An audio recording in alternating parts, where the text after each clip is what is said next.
بسم الله الرحمن الرحيم. بسم الله الرحمن الرحيم. ميديها anaga ayaa u yeernay waxaan rabnaa inaan ka siino warbixin xaaladda dagaalada si aad la socotaan caadana u ahayd dhaqanna u ahayd maamulka Somaliland waa saaka shantii iyo bar subaxnimo soo weeraray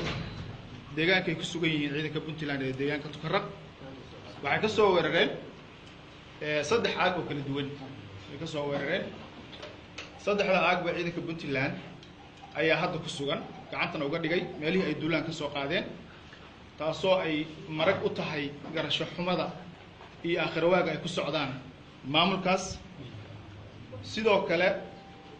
waxaa halkaa ka soo gaaray dhibaato ballaaran oo iskugu jirta gaadiid laga gubay iyo kuwa gacanta looga hayo intaba dagaalka saaka dhacay intaasu ahaa waxa kale oo saaka aroortii lagu sameeyey ama loo geystay shacabka degmada Laascaano dhibaato aad u ballaaran waxaa laga soo bixiyay ciidamo booliis ah degmada Burco iyo Hargeysa halkaas oo loo keenay magaalada Laascaano shacabkeeda in lagu gumaado isla markaana lagu caburiyo shacabkaas oo ku jira gacan cadow waxay u sheegaysaa Puntland Soomaaliya iyo beesha caalamkaba in shacabkaas Soomaaliyeed iyo Puntlandarka ah ee meeshaas lagu keenay ciidamada waxa ka dhaca meeshaas iyo shacabka dhibaatada loo geysto ay mas'uul ka tahay Soomaaliland haday noqoto shacab la laayo haday noqoto kuwa la xirxiro iyo kuwa hadeerta baad maqlayseen handadaada iyo loo marinayay muxuu ahaa caga juulinta loo marinayay niman waliba sheeganaya mas'uuliyiin oo laga soo diray Hargeysa ariga Puntland way ka xun tahay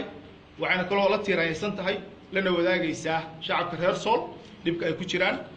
dagaalkaas hadeertan hakad yar ayuu galay Puntland waxay u sheegaysaa shacabkeeda ummadda Soomaaliyeed iyo cid kasta oo nabadda Soomaaliya doonaysaba inaysan duulaan ahayn isla markaana dalkeeda iyo dadka ay difaacayso aad baa mahadsantihiin Puntland waxay ku sugan tahay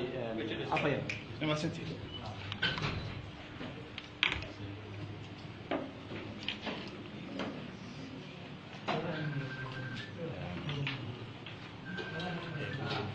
intaas ayaa uu kusoo koobay afayeenka xukuumadda dowladda Puntland